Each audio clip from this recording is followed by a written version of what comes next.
Hello friends, हमारा past voice और present voice complete हो गया है। अब हम चलते हैं फ्यूचर वॉइस की तरफ। सबसे पहले कौन सा टेंस आता है फ्यूचर में भी? Future indefinite tense.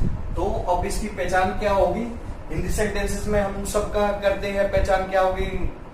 तो अब इसकी भी पहचान करेंगे। वॉइस में क्या पहचान होगी? जाएगा, जाएगी, जाएंगे। जाएगा, जाएगा कहीं नहीं, बट इसका मतलब यहाँ पे जाएगा वो बंदा कहीं नहीं, या जो भी मटेरियल है जाएगा कहीं नहीं, बस साउंड आएगी इसका। और इंग्लिश में भी आपको कोई मीनिंग नहीं निकलेगा। जब आप इंग्लिश में इसको कन्वर्ट करोगे तो इंग्लिश में कोई भी वर्ड जाएगा का गो कहीं भी नहीं आएगा, बस साउंड जाएगा या जाएगी या जाएंगे की आएगी। तो अब तीन सेंटेंसेस वही करते हैं, अफर्मेटिव, नेगेटिव एंड इंटरोगेटिव। तो सबसे पहले अफर्मेटिव का आपको याद होगा तो एक्टिव वॉइस में क्या था? Subject plus will shell plus verb की फर्स्ट फॉर्म प्लस ऑब्जेक्ट। अब इसमें क्या हो जाएगा? थोड़ा सा माइनर चेंज हो जाएगा। तीन तो वही कंडीशन लगेगी। तीन कौन कौन सी कंडीशन लगेगी बच्चों? सब्जेक्ट ऑब्जेक्ट बन जाएगा स्टूडेंट्स, एंड ऑब्जेक्ट सब्जेक्ट बन जाएगा। दूसरा, सब्जेक्ट से पहले क्या लग जाएगा? बाय। एंड थर्ड, वर्ब की थर्ड फॉर्म। ये तीनों लग गया। अब रह क्या गया? विल शेल का विल शेल आ गया, एंड बी बस क्या इसमें एडिशन होगा? बी का एडिशन होगा। तो अब आप समझ गए, बिल्कुल वो का वो फॉर्मेट रहेगा। सब्जेक्ट ऑब्जेक्ट बन जाएगा, ऑब्जेक्ट सब्जेक्ट बन जाएगा। वो तीन कंडीशन जो हमने की थी वो तीन कंडीशन लग के बस हमें बी ऐड करना है और कुछ भी ऐड नहीं करना है। आपकी पैसिव वॉइस बन जाएगी फ्यूचर इंडेफिनिट वो टेंस की। अब देखो, जैसे कि अब नेगेटिव में देखो, नेगेटिव में क्या लगेगा? बस नोट एक्स्ट्रा आ जाएगा और कुछ भी चेंज नहीं होगा। अफर्मेटिव की तरह चेंज होगा ये भी, बिल्कुल बस नोट आ जाएगा। ऑब्जेक्ट सब्जेक्ट बन गया, सब्जेक्ट ऑब्जेक्ट बन गया, बाय वर्ब की third form, will shall be and not plus be. तो और कुछ भी चेंज नहीं हुआ। अब इंटरोगेटिव में मैंने क्या बताया था? सबसे पहले क्या आ जाता है? हेल्पिंग वर्ब आ जाता है। विल शेल सब्जेक्ट वर्ब की फर्स्ट फॉर्म प्लस ऑब्जेक्ट। अब विल शेल का विल शेल रहेगा, ये आगे आ जाएगा। ऑब्जेक्ट सब्जेक्ट बन जाएगा, सब्जेक्ट ऑब्जेक्ट बन जाएगा, बाय वर्ब की थर्ड फॉर्म एंड बी। ये हमारा क्या हो गया? फ्यूचर इंडेफिनिट वॉइस भी अब कंप्लीट हो गया। अब आपको इजी भी लगने लग गया होगा, क्योंकि अब आपको रटने की जरूरत नहीं है। रूल्स आप खुद ही ये स्ट्रक्चर अपने आप ही बना सकते हो, क्योंकि आपको तीन कंडीशंस पता है और हल्का फुल्का आपको पता हो कि टेंस कौन सा चेंज होना है। टेंस लगभग नेक्स्ट टेंस में चेंज होता है, जहां भी होता है। बस कंटिन्यूअस में बीइंग लग जाता है, नहीं तो नेक्स्ट टेंस में ही वो चेंज होता है और बी की फॉर्म लग जाती है, उसके साथ एडिशन होती है। बाकी तीन कंडीशन वो की वो रहती है, बस बी की जो फॉर्म है वो अलग अलग वेरी करती रहती है टेंस टू टेंस। तो अब हम एग्जांपल करके देख लेते हैं तीन। जैसे फर्स्ट एग्जांपल है, he will teach you English. अब इसमें सब्जेक्ट ऑब्जेक्ट क्या है? ही क्या है? सब्जेक्ट। अब यू क्या ले सकते हो आप? यू ऑब्जेक्ट, ये भी ले सकते हो, ये भी ले सकते हो। अब आपकी मर्जी। हम ये ले लेते हैं ऑब्जेक्ट, ये क्या ले लेते हैं? वर्ब की फर्स्ट फॉर्म। अब सब्जेक्ट ऑब्जेक्ट बन जाएगा, ऑब्जेक्ट सब्जेक्ट बन जाएगा, यू क्या आ जाएगा आगे। देन यू के साथ क्या लगता है? विल। शेल, विल का रूल बताया था मैंने टेंसेस में। शेल किसके साथ लगेगा? आई और बी के साथ। विल और जितने भी प्रोनाउन बच गए उन सबके साथ क्या लगेगा? विल लगेगा। यू विल, आगे क्या लगता है? यू विल बी, अब वर्ब की third form, you will be taught English. आगे क्या? ऑब्जेक्ट का सब्जेक्ट बन जाएगा, बाय के बाद क्या आएगा? बाय। ही का क्या बन जाएगा? मैंने पर्सनल प्रोनाउन में बताया था आपको रूल्स में। ही का हिम बन जाएगा। अब you will be taught by English by him, ये हमारा इजली बन गया। नेक्स्ट करते हैं, will you take the classes. ये किसका एग्जांपल है? इंटरोगेटिव एग्जांपल है। Will you take the classes. अब साथ साथ बनाने की कोशिश कीजिए। ये क्या है? ऑब्जेक्ट है। ये क्या है? सब्जेक्ट है। ये क्या है? वर्ब की फर्स्ट फॉर्म है। अब ये क्या है? हेल्पिंग वर्ब है, ये आगे आ जाता है हमारा। अब ऑब्जेक्ट आगे आ जाएगा द क्लास। द क्लास के साथ क्या लगेगा? विल लगेगा। Will the class be, verb की third form, taken by you. Will the class be taken by you, and last में क्वेश्चन मार्क। ये हमारा कंप्लीट हो गया। अगला करते हैं, will you, Ravi will give you an opportunity. अब इसमें दो फिर से ऑब्जेक्ट आगे, direct object and indirect object. हम किसी को भी हम अपना ऑब्जेक्ट ले सकते हैं। सब्जेक्ट ये है, ऑब्जेक्ट हम यू ले लेते हैं क्योंकि यू क्लोज है इसके, तो यू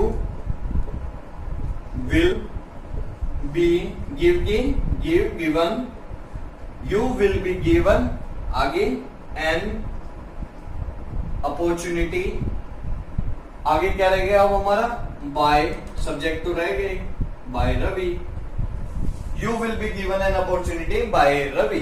ये हमारा क्या हो गया, कंप्लीट हो गया फ्यूचर इंडेफिनिट टेंस। हमारा फ्यूचर इंडेफिनिट कंप्लीट हो गया। अब हम चलते हैं नेक्स्ट टेंस की तरफ। नेक्स्ट कौन सा होता है, फ्यूचर कंटिन्यूअस की तरफ चलते हैं। फ्यूचर कंटिन्यू, फ्यूचर परफेक्ट, ये परफेक्ट कहां से आ गया, कंटिन्यूअस कहां चला गया बीच में से, सीधा परफेक्ट आ गया। इसका मतलब क्या है, फ्यूचर में कंटिन्यूअस की भी क्या वॉइस चेंज नहीं होती। अब देखो, एक तो वैसे ही नहीं होती थी, परफेक्ट कंटिन्यूअस की तो किसी में भी चेंज नहीं होती, बट फ्यूचर टेंस में किसकी भी चेंज होती, कंटिन्यूअस की भी होती। तो रही क्या गया, फ्यूचर इंडेफिनिट टेंस और फ्यूचर परफेक्ट टेंस, दो टेंसेस की और बस चेंज होती है फ्यूचर में। ये भी बहुत इजी है। अब इसकी, अब फ्यूचर परफेक्ट की हम क्या पहचान बताते हैं। अब फ्यूचर परफेक्ट की पहचान बताने से पहले आपको मैं बताता हूँ कि मैंने बता चुका हूँ कि फ्यूचर कंटिन्यूअस कभी चेंज नहीं होगी उसकी वॉइस, फ्यूचर कंटिन्यूअस टेंस की या फ्यूचर परफेक्ट कंटिन्यूअस टेंस की। तो अब फ्यूचर परफेक्ट टेंस की देखते हैं हम क्या पहचान। तो क्या है, जा चुकेंगे या जा चुके, जाएंगे कहीं नहीं, बट क्या आएगी, साउंड आएगी, बस जाने की साउंड आएगी। इसकी इंग्लिश आपको सेंटेंस में नहीं मिलेगी, बस साउंड आएगी जाने की। तो अब हम तीन सेंटेंस करते हैं, अफर्मेटिव, नेगेटिव और इंटरोगेटिव में।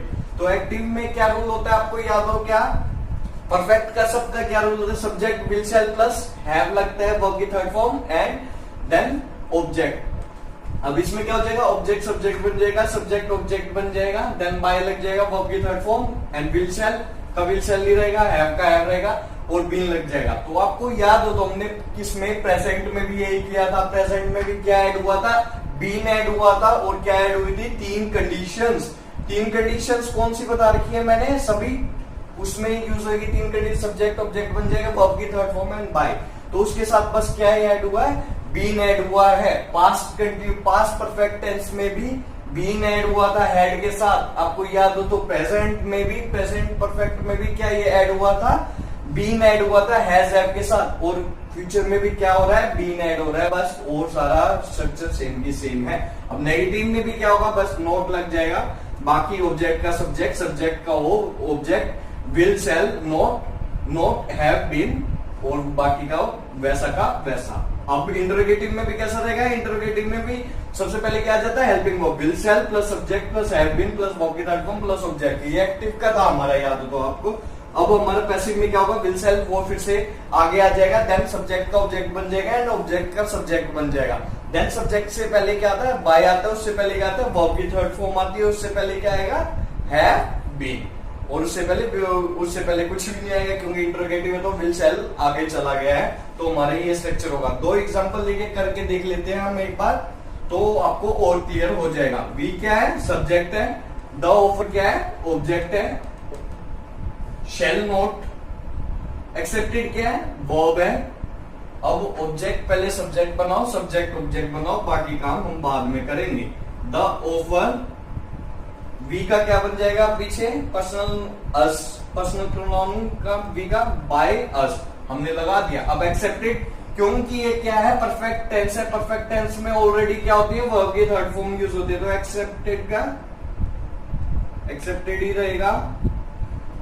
अब द ऑफर है तो द ऑफर के साथ क्या लग जाएगा, आई और बी के साथ शैल लगता है, तो और सब के साथ क्या लगता है, will not have been, the offer will not have been accepted by us. बताओ कोई डिफिकल्टी आई हो तो। अब दूसरा करते हैं इंटरोगेटिव है। इंटरोगेटिव में क्या आ जाता है, ये हेल्पिंग वर्ब आगे आ जाता है, तो ये क्या हो गया, दे सब्जेक्ट, द ट्रेन क्या हो गया, ऑब्जेक्ट, कोट क्या होगा, वर्ब।